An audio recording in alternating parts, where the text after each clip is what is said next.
not quite where we want them to be. We're supposed to have about 29 to join. So I'm going to give it a few more minutes before we get started. I definitely want to make sure that we give the speaker the time that she needs to get all this great information to everyone. But thank you for joining. And as everyone is falling in, I just ask that you make sure that you keep your computer or your phone or the device that you're using on mute. On the right side, you should see a red mic with a slash through it that does indicate that you are muted.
All right, so I'm going to go ahead and get started. I want to first start by introducing myself. I am Aisha Cole, the Ending the HIV Epidemic Coordinator at St. Jude Children's Research Hospital. I want to thank you all for joining us on our second series that supports our technical assistance for EHE funding that will be hopefully released at the end of July, maybe even August. I want to give Eddie Wiley, the EHE coordinator of the Tennessee Department of Health, an opportunity just to hop in and say hi, and then I'll introduce the speaker and we will get started for the day. So, Eddie, if you want to go ahead and pop in, you can. Hello, everyone. I always feel like I dream of Jeannie. My name is Eddie Wiley, and as Aisha said, all my H's are together. I'm the Shelby County Ending the HIV Epidemic Initiative Coordinator for the Tennessee Department of Health, and we are excited that you're joining us today with our guests from the University of Memphis to learn about the budgeting. And so we are excited. We are in the final stages of releasing our lead agent RFP. So soon to follow after the lead agent RFP, the community funds will be released. So please be on the lookout. Don't forget to follow us at End HIV 901 on Instagram, Twitter, and Facebook, as well as join the newsletter on the website to keep up with updates about the EHE Advisory Board. And thanks again. Thank you, Eddie. I love how he always reminds us about our social media avenues. So, yes, please follow us on Twitter and Instagram and Facebook and each site that we have to just kind of support the inroads of EHE. So, I'm not going to take any more time. I'm really excited about our guest speaker today, who is representing the University of Memphis. Her name is Mary E. Hart, and she is a native of Tennessee.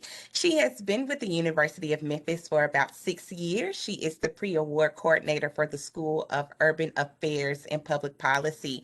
She works with the faculty in social work, public and nonprofit administration, city and regional planning, and the criminology and criminal justice departments. She's also worked for the Memphis City Schools and Memphis Theological Seminary during her 24 years of being here in Memphis, Tennessee, and she has experience in the nonprofit and education sectors for both K through 12 and higher education. So Mary is not a stranger to the work that we are doing in HIV. She actually spent 3 years working for Nashville Cares as the education director and grant writer in the early 1990s. So she knows the work that we do. She's very familiar. She did her master's thesis in program evaluation of HIV/AIDS and training program for parents, and she has a BS in family studies from the University of Kentucky and a master's in sociology. So do I. Well, I have a bachelor's in sociology from Virginia Commonwealth University, and she has a husband and two adult sons here in Memphis. So we are excited to hear Mary talk about all things related to creating a great budget for your proposal. So I will give it to you, Mary. Great. Thank you, Aisha. I hesitated putting the time period that I worked for Nashville Cares because I know that that was longer ago than some of you. Some of you weren't alive back then, but I am very happy to be working with you all. I know this is very important work, and I enjoy. We have some faculty in the School of Social Work who are also working in the HIV space, and it's just I'm very glad to get to be with you all today. So I am going to share my screen. So let me see if I can get this together. Let's see right here. And Aisha, tell me if it's not working, but I'm just gonna roll right on as if it was working. So Not okay. quite yet. We're not seeing the screen quite yet. Oh, you're not, it's not working yet. Well, that's why I need some help here. So let me try again. I apologize, folks. I am All right, we see it. There's a screen. Good. I'm a Zoom user more than WebEx, but I think I got it now. Okay, so this is going to be a basic presentation. I hope it's not too basic for everybody, but you know, I never know the level of people's comfort with budgeting. I do know that here at the university, you know, I'm working with lots of smart people. I support faculty, and many of them hate working with budgets, and so that's a big part of my job. And so I looked at the list of people who had been invited to the meeting, and I noticed that there were people from large organizations, people from small organizations. And so I think there's probably a mix of people's experience and comfort level with budgets. So I'm going to plow through my presentation. I do want you to know that I am hoping that you will stop me and ask questions as we go along.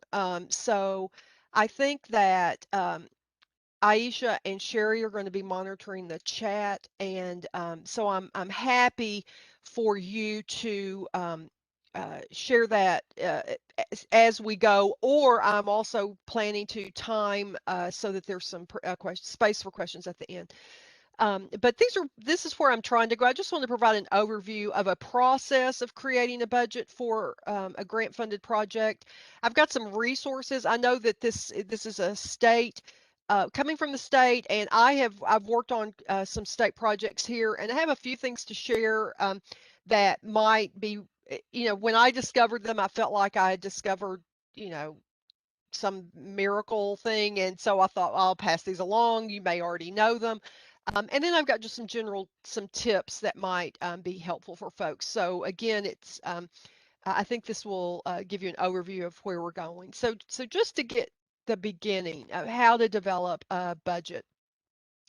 I typically start this process with the solicitation, and I'm going to be using these terms interchangeably, and I will apologize now for my Middle Tennessee accent, which is I've got a little bit of hillbilly in me. So I will use the term RFP, which is a request for proposal, solicitation, call for proposals. Some agencies use the term NOFA, which is a notice of funding announcement, NOFO, which is notice of funding opportunity. All of those things I will use interchangeably. Typically, I use the term RFP to talk about those guidelines that a funder will put out, and that is what you all are expecting from the state to help you prepare your budget. I mean, your whole grant application, including your budget. I typically use the term sponsor to describe a funder just because that's sort of the typical vernacular that we use in the university. So I will get this document that often I print because I am a person of a certain age. Sometimes I will highlight it in the PDF in Adobe and do it that way. Sometimes I do both because I like to do things redundantly and make sure I've covered everything. That can be very helpful when you're doing grants because you really want to pay attention to details. So when you're really looking at and preparing a budget in response to a call, you want to see if there are mandatory expenses in this budget. So sometimes they may require travel for a project director's meeting or some sort of technical assistance. I have seen where they will require you must allocate a certain percentage of money to cover evaluation or something like that. I've also seen where they will limit how much money you can spend on evaluation. And this is something, in the university where we're often doing research. That's something that's very interesting to us, where they will say you can only spend 10% of the funds on evaluation, things like that. Sometimes funders will prohibit salaries or indirect costs. We'll talk more about indirect costs as we go on. I always want to highlight what the funding maximum is, what the funding minimum is. Sometimes they'll give you an average award, just so you can have a sense of what the scope of your project might be in regards to the budget. How many project periods are there going to be? How many years? Those are typically years, but sometimes we have seen when you actually get, maybe if something gets started, your first year of the budget might just be a few months, and then maybe you move into a more traditional 12-month period. Some funders that we have worked with, Department of Defense or Department of Energy, they have really odd budget periods that aren't, that aren't the 12-month, and that can make budgeting more challenging. I think it's really important to know what the estimated start and end date are. Those dates can really make sure that you have included the kinds of things that you need to include. For me, we have faculty, and when they get a certain rank, maybe they get a bigger jump in promotion, and so I want to budget that salary increase because it's not the sort of thing we can easily absorb if they're getting a part of their salary covered in a grant. And then what format will the budget be presented? So these are some of the things that I'm really digging into an RFP to look at. One thing that I'm not going to spend time on in this presentation, but it is an important thing to consider, is to really think about your organization's capacity to receive the particular grant you might be seeking. Sponsors do have requirements regarding their expectations with your accounting system are in place, audit practices, you may need to have certain policies. And I just always like to make sure that organizations are aware that there are costs associated with receiving grants. So, if you are a really small organization and you don't have a financial person or you don't have set policies, that may be some things you want to get in place in advance of seeking grants, or seeking grants from federal agencies or things like that. Private funders may be a little more flexible, but there are real costs in seeking grants and implementing grants, and they should not be overlooked. Grants are wonderful ways to get your programs implemented, but they can be a drain on a small growing organization. And I just feel like I would be remiss if I didn't acknowledge that, having worked many years as a grant writer. I know that sometimes I did that as a part of my job, and then sometimes I did that where that was my job. And I know lots of organizations don't have the resources to have someone writing grants as a part of their job or full time.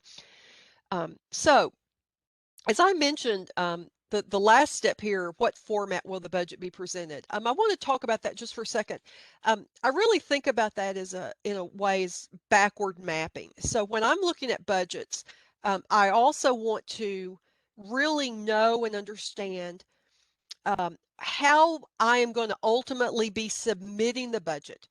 Am I going to be submitting all of this via Word documents? Or do they want an Excel spreadsheet? Is there an online portal that I'm going to have to be uploading the budget into? Um, is there a particular format that the funder or the sponsors requested for a budget justification? Is it going to be copied and pasted? Do they have examples of the budget? Really knowing where you are going with this is very important when you are beginning the budget development process.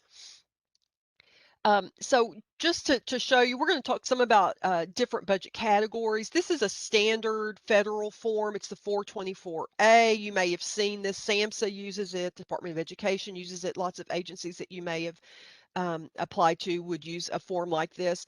And here are the budget categories that they have. You could see it's not anything unusual that you would expect to see in a budget form.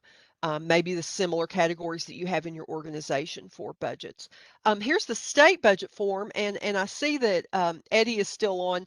Eddie, y'all have some crazy budget categories, and this is a crazy budget form. I've got to say, you have to have your magnifying glass. But once you understand using this form, it's really makes a lot of sense. But I do want you to see over here, you've got these little reference points to what these categories are. So the line items are some of them make lots of sense, salaries, benefits. But then when you look at what is the professional fee, grant, and award, what is that definition? You got your supplies and then the telephone and postage, and you can even put the kitchen sink in there sometimes. Travel, conference and meetings, interest, insurance, specific assistance to individuals. So we've got these categories. I, at the end of the presentation, you will find, if we have time, I'll show you a couple of documents that can really help you if you're a person like me that really wants to understand things and make sure you get it right, so you know how the state defines these categories. So that information is available. You just have to click through. At the bottom of this budget, which you can't see, it would be down here if I was showed the whole form. There's a link, and we're going to look at some of those as long as we have time on what these categories actually mean, so that you can be sure you're putting things in the budget form correctly. So let's talk just a little bit, and let me pause for just a second. If there's any questions, I'll give you time. Aisha, do I need to stop for questions? The chat box seemed clear, so you can Okay, great. continue. I'll just keep on plowing through. All right, budget categories. So obviously, you want to however your sponsor defines the budget categories in the documentation that you get is going to be the rule. But these are pretty typical descriptions of how these categories are defined in grants over the years that I've seen. So when you see personnel on a budget, this is typically the people who work for your organization.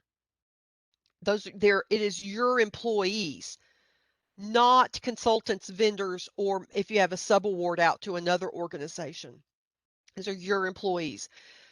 Travel is typically for the people who work for your organizations, not the consultants.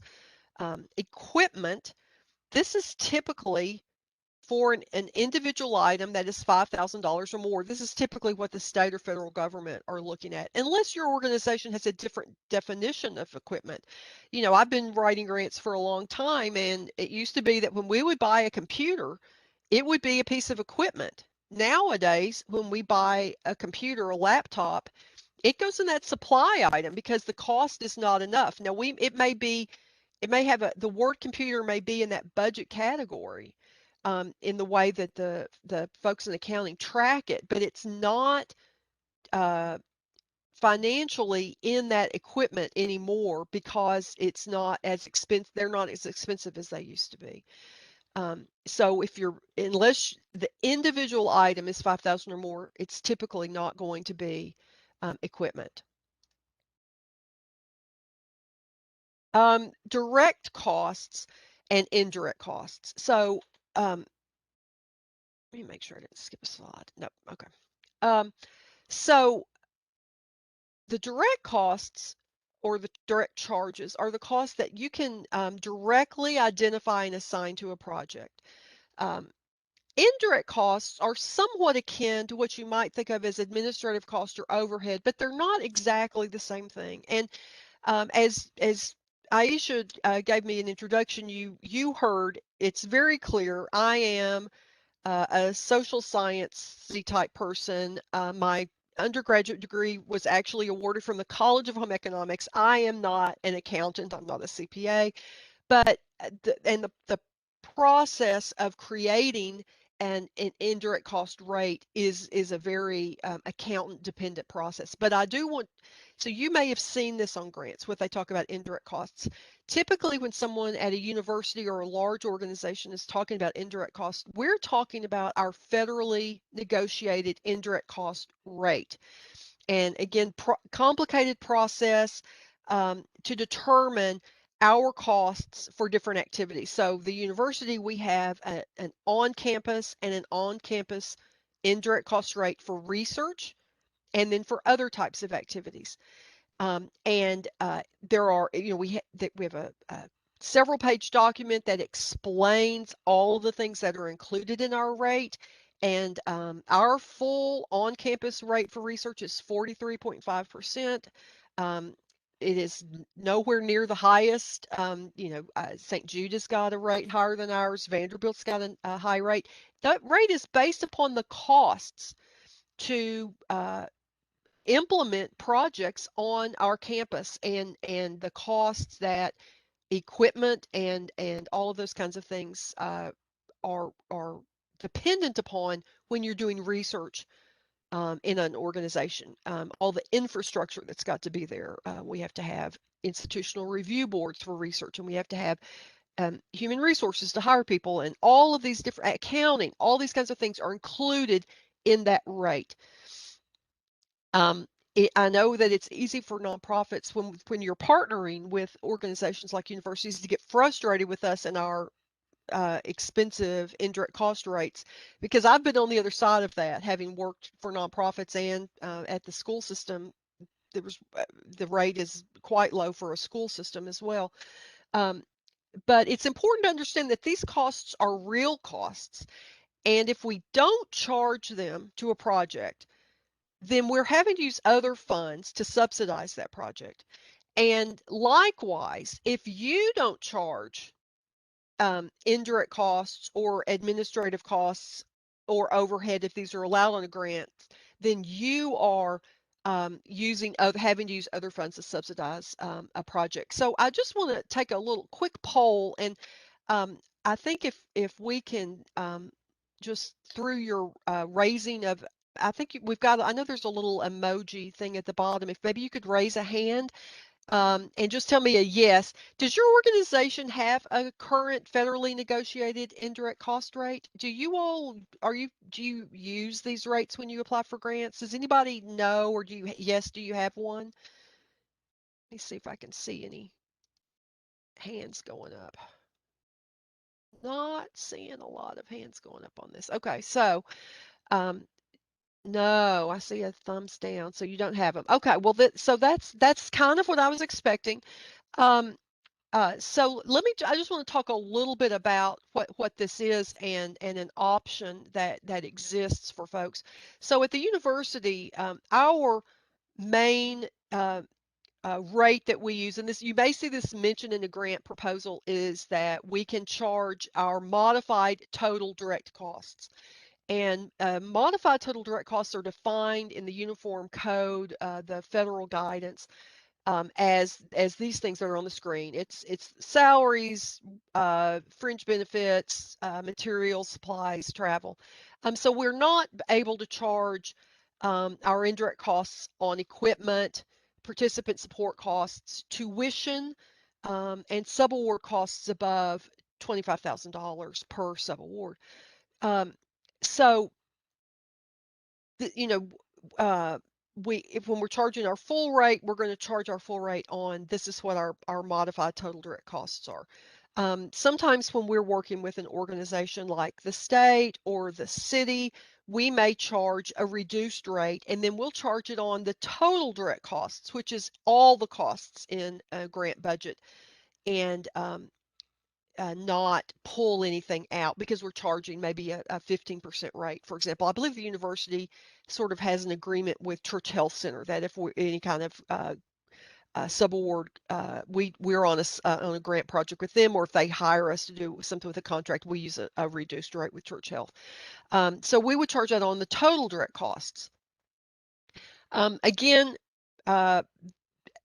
having the capacity to negotiate a federal rate it requires a lot, and many organizations do not have a federal rate. But there is the possibility that when you are applying for grants, that you can charge what is called a DeMinimis rate. And so under certain circumstances, you can charge this DeMinimis rate on the modified total direct costs, which the previous slide gave you the definition of. And this would sort of be your proxy for that negotiated rate, and you don't have to have documentation for it. And it is a way for your organization to recover some of those costs that you do not direct charge to a grant. So, for example, um, when we're looking, I'm going to go back and get that definition of direct costs. So direct costs that can be easily identified and assigned to a project. So that would be things like the percentage or an entire employee who is working on a project, their associated fringe benefits, the supplies and materials related to that project.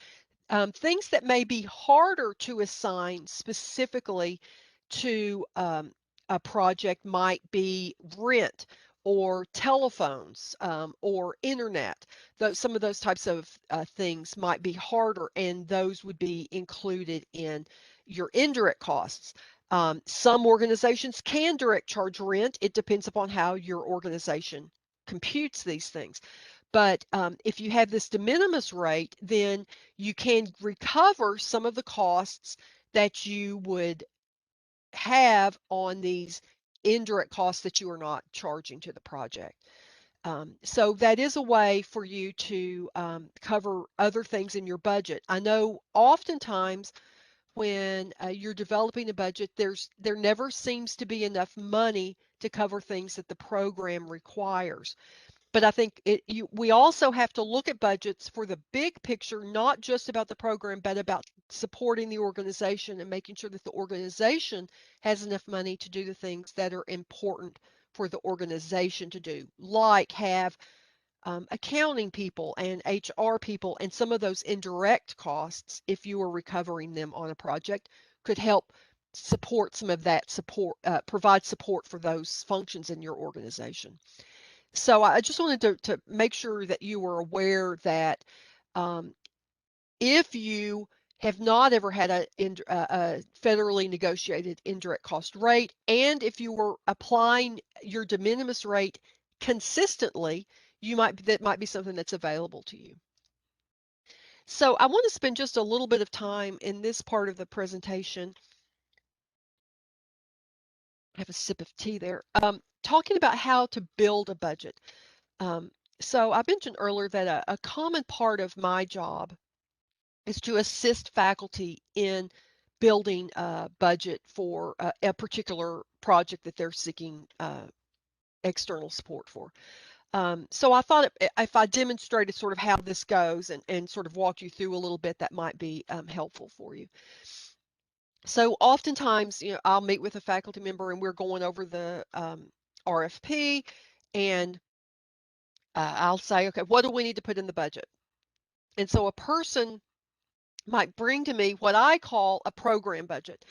And it's a budget that is categorized by program items rather than by line item. And this is a perfectly fine way to conceptualize a budget. I've seen in the many years that some churches present their budget this way. Instead of just having a line item with salaries, They might say, well, here's the way our church functions, and so here's the music program, and here's the education program, and then they would present the part of the salaries associated with different programs. And sometimes people think about that with their work. And so some faculty bring that to me and they say, well, this is what my budget looks like. And so I have had folks bring me a budget that looks like this. When I'll say, okay, what's your what kind of money do you need? They say, well, so this is what, this grant's going to help us do recruitment, training, and placement supervision. And it's going to, we can apply for up to $20,000. So here's how I would break that down. And so this might be what I would call a program budget. So they're going to say, well, this is going to let us provide staff and material for recruit 30 volunteers, train 30 volunteers, and place and supervise 30 volunteers. And so the money's broken down. And the program person would understand what this is, but me as a person trying to create a budget, I need more information. So to actually build an accurate program budget, you've got to have a line item budget somewhere in existence. Now, some people I've worked with who shall remain nameless create a program budget based upon their gut feeling. They're going to say, okay, I got $20,000. Training is the biggest thing, so I'm just going to associate half of the budget to training. And sometimes their gut feeling is really good, and they know how the money flows, and they have appropriately assigned their costs to the right program area and function. But unfortunately, some people don't have that great gut feeling, and so their program budget might be missing some things.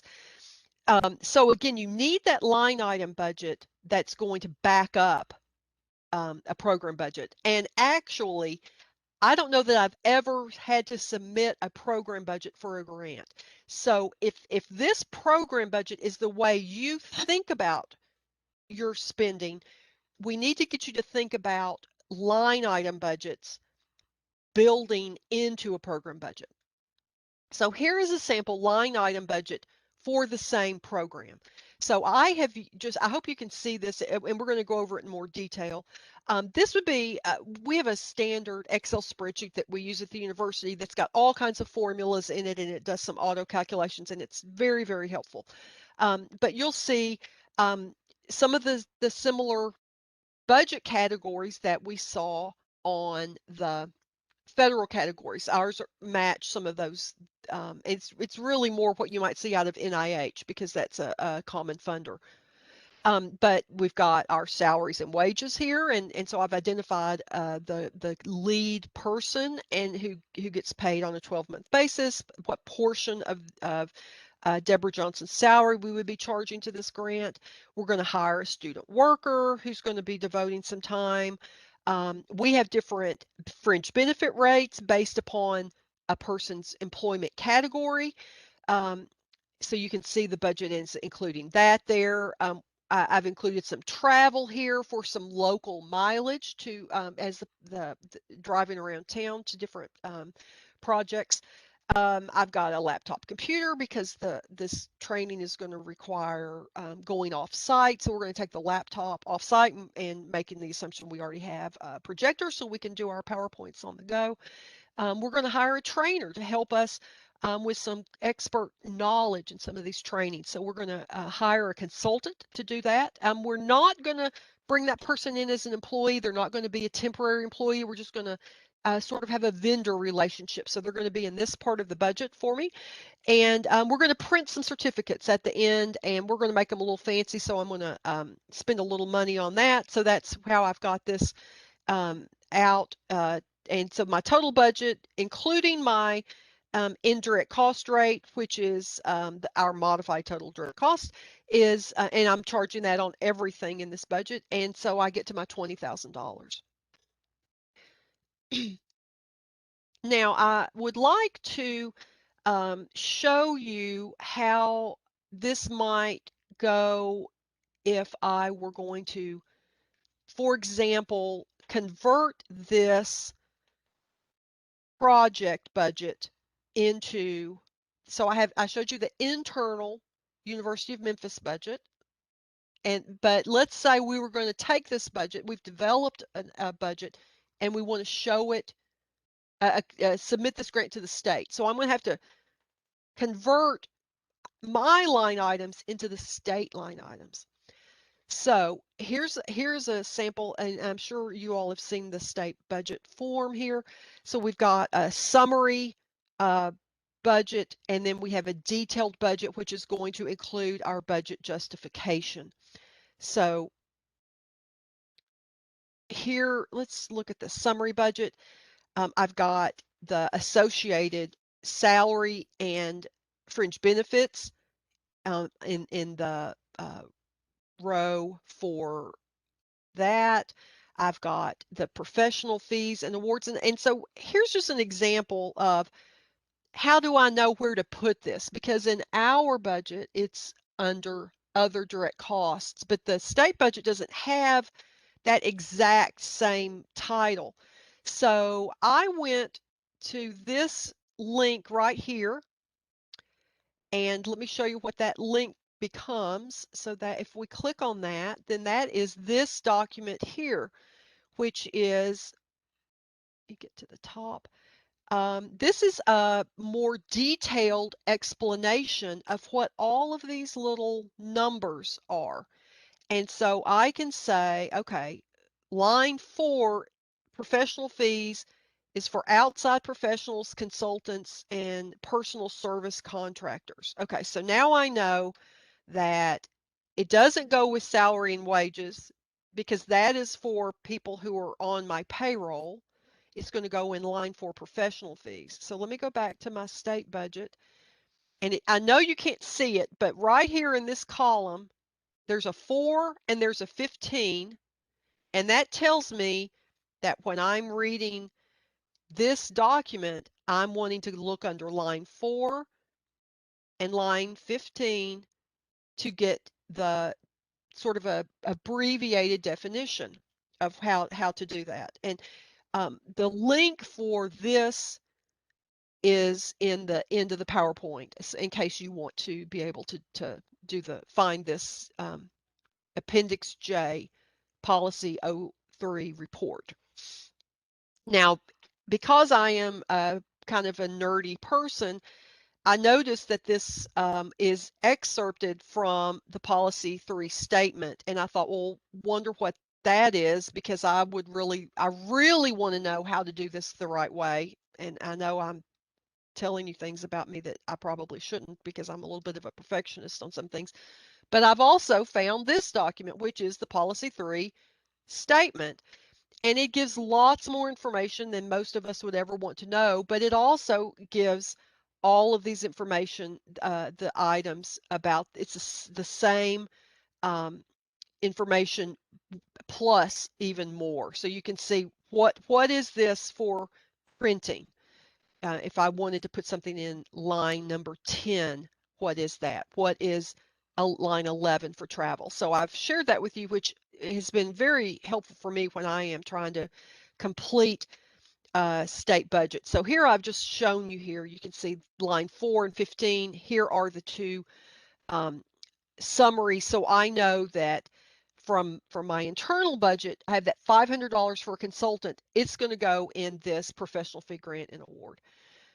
Now, supplies, telephone, postage, and ship, there's all of these different lines here, and I know that I've got to include my supplies, which would be my laptop, and my printing and publications in this area here.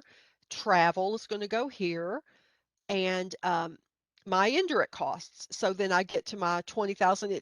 I have a rounding error, so it's 20,001, and that is the difference between my internal budget and this budget, and I would fix that if I was actually submitting this as a grant.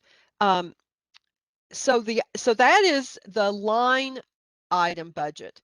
The state form requests the detail, which is similar to a budget justification, in this format. So this is where I go in and I explain that this is what the position is going to be doing, that this director of volunteers is going to lead the program, that this is 20% of their effort, and that this is their benefits are estimated at this much money, and that this is what our fringe rate is, that kind of thing. So I've included all of this so that if a person has this document, the detail, plus the summary document, they can understand what I am submitting to them. So that's the purpose of the 2 items. So I have gone through and completed this for all of the categories that are in my budget. So let me go back, see if I can go back to where I was. Okay, so anybody got any questions?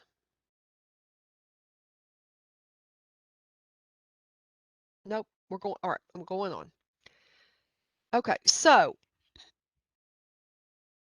which would you think is better, to have a padded budget or a lowball budget?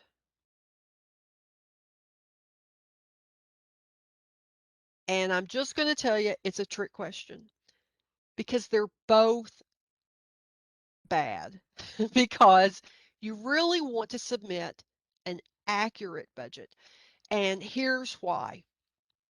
I know some people who always like to pad a budget, and I'm not saying you should never put a little extra in a budget, especially if you know that the funder never funds at the full dollar value. But and I know other people who like to lowball things because they think that will make them look like they're frugal and good stewards of money. But here's the truth.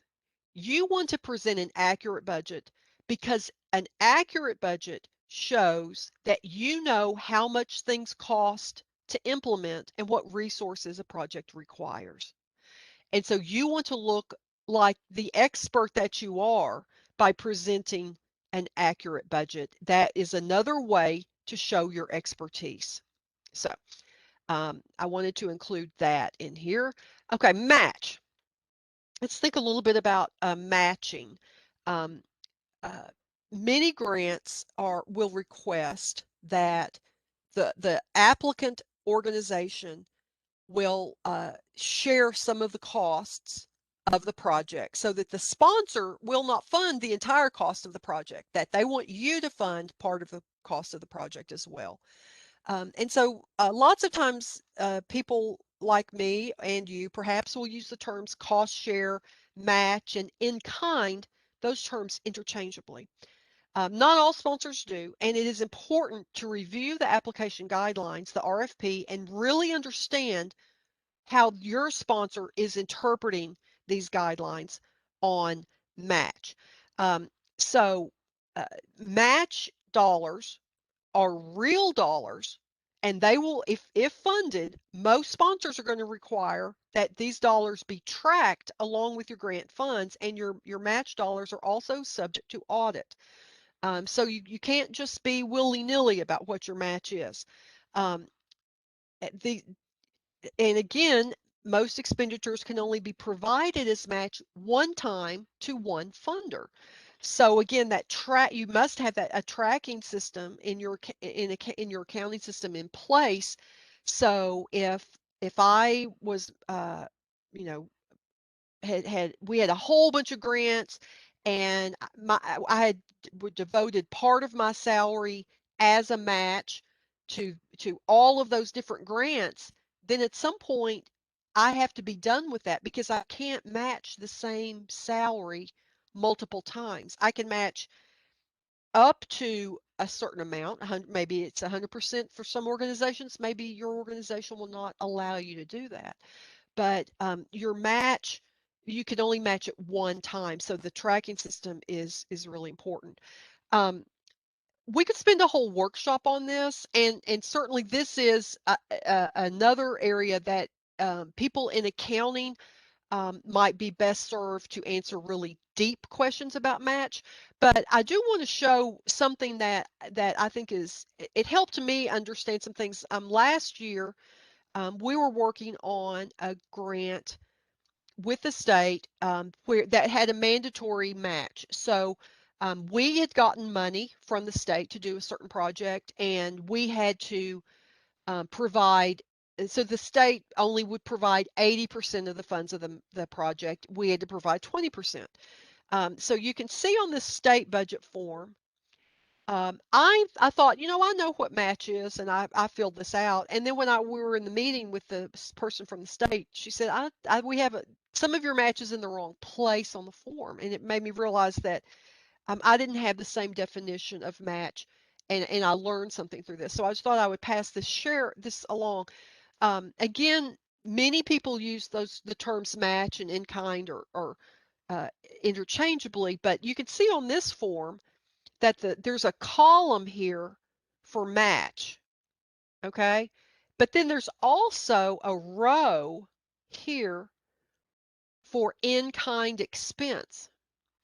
So what I learned with working with the state, and I cannot say that this will work in every case, which is why I've tried to say, make sure you understand what your sponsor wants and how your sponsor defines match. But many times,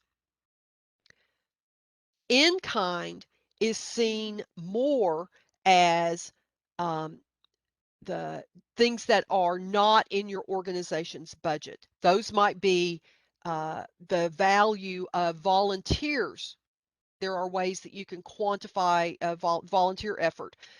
In kind might be a third party presenting something. So if we have a large project at the university and Le Bonheur is going to be providing some match, that's not on our budget, we might put that in as in kind.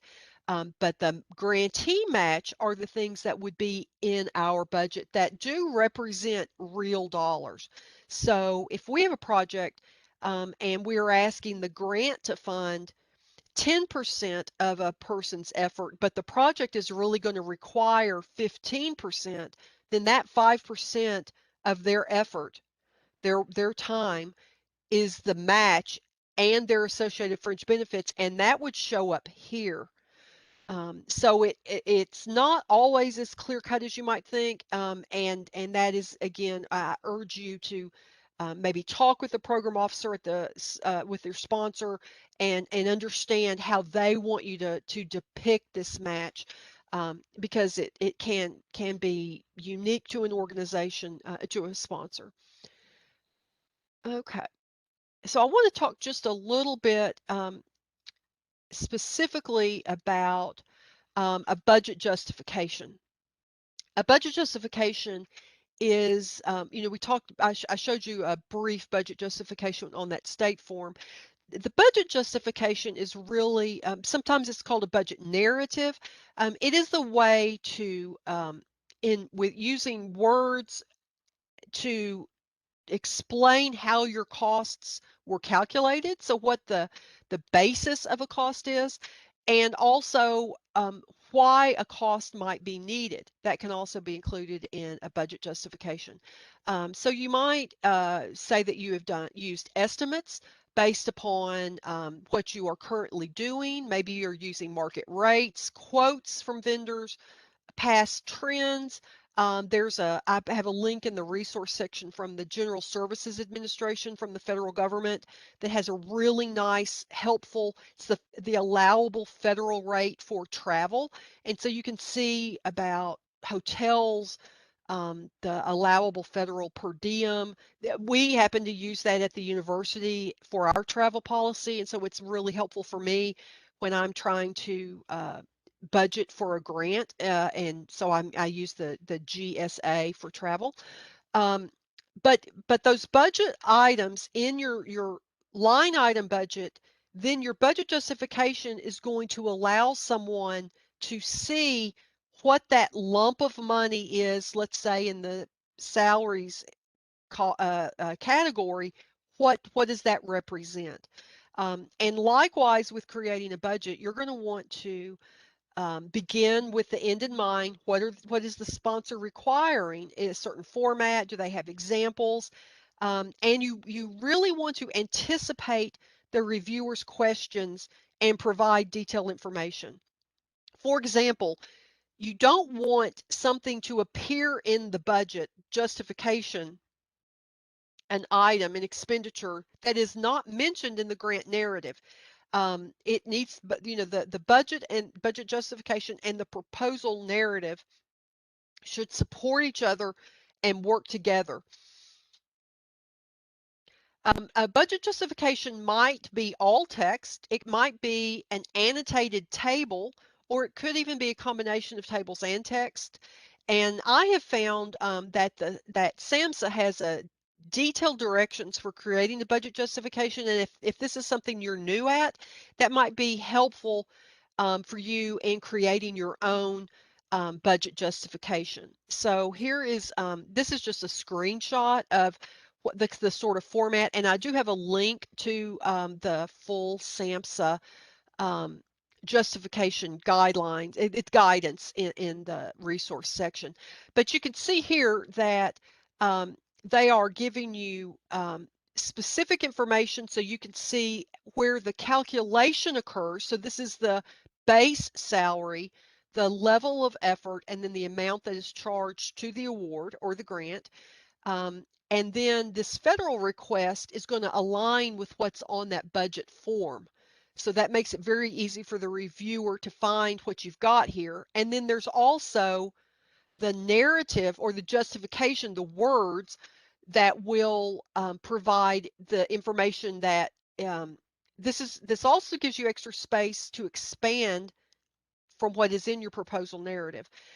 So it's going to say what will the project director do and what those duties are.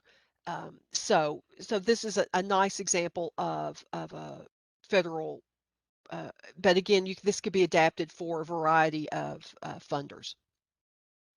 I'm getting close to the end here. I've got my resources, some links here so that you can see the uniform code, which has got the federal guidance. I've got the two things for the state of Tennessee, the GSA federal travel rates and that SAMHSA guidance. And now I am to my last slide, which says questions. So I am going to stop sharing so that perhaps I can see people's faces. And then, let me see if I can figure this out. There we go. Now I'm going to stop sharing and see people's faces, and perhaps I'm going to encourage you to ask me questions. You all have been very quiet through this presentation. You've not interrupted me one bit, so you are all well raised. But now is the time to ask questions and see if there are things that I did not cover, things that I did cover that you don't understand, and see if I can fill some things out for you.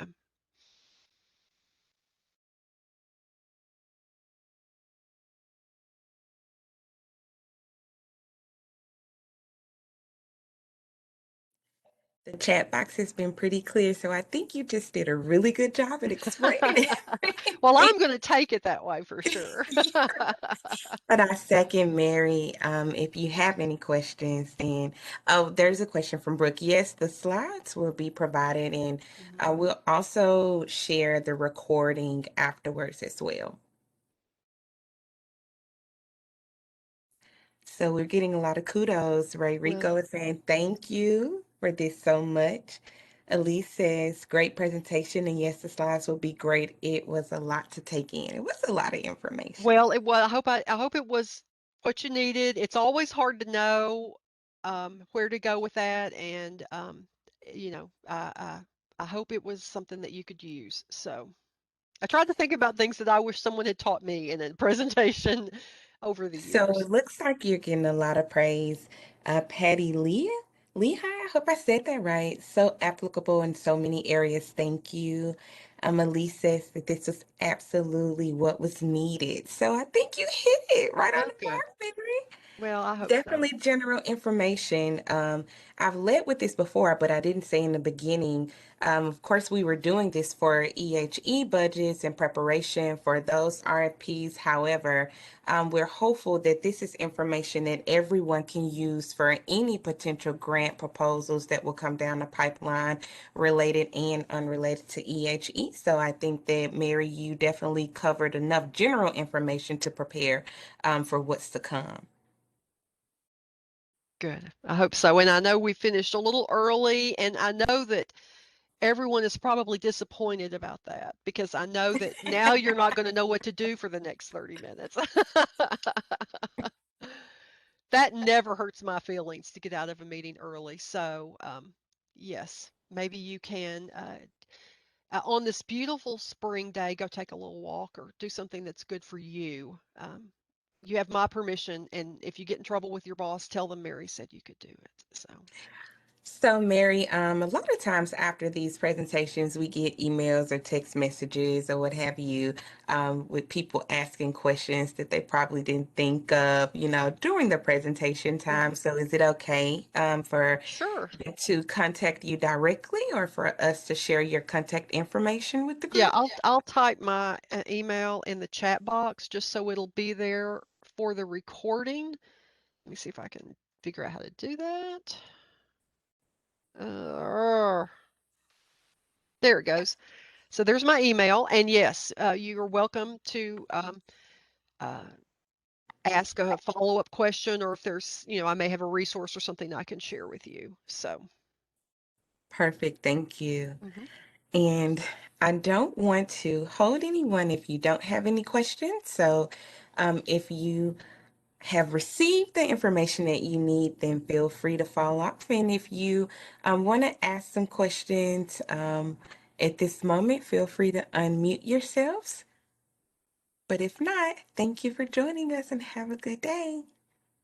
Thanks, everybody.